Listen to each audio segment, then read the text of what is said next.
Now, this as an industry node, it is important to understand what is going to come here.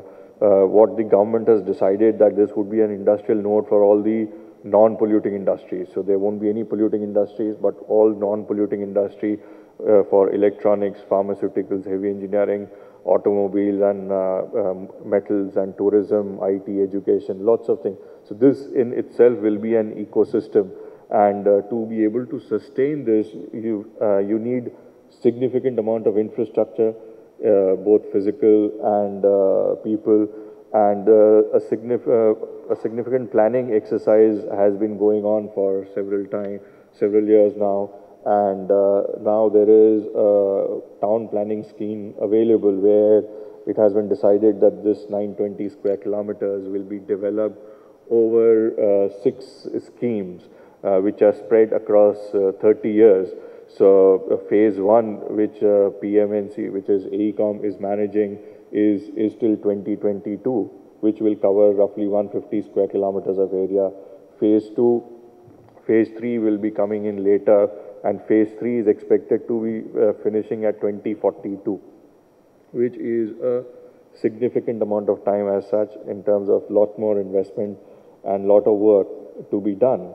And if we look at how that is split, so currently from the 150 square kilometer, the focus is on what we call an activation area, which is 22.5 square kilometers.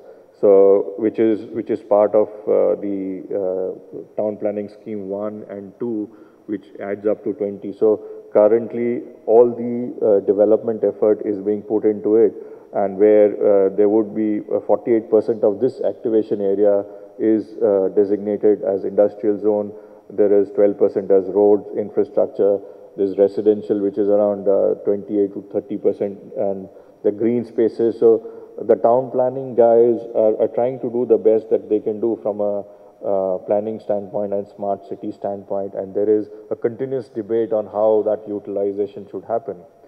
Now, how do we get into BIM and GIS? So this is where we get into it. So as I said, that there's significant amount of infrastructure required.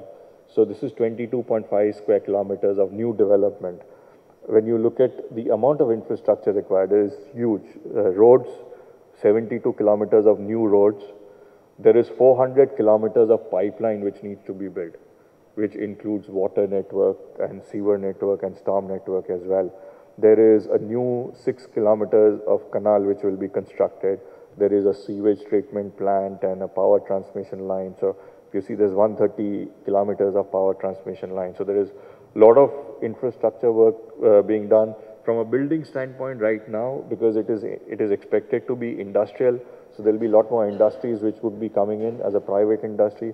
But from a government standpoint, there would be an administrative and a business center which is being planned and which will be built as part of this activation area. So looking at this, at 22.5 kilometers, 400 kilometers of, let's say, utility network, you just extrapolate it to 470 square kilometers or 540 kilometers, and you can understand the scale of the project in all. And this itself is huge.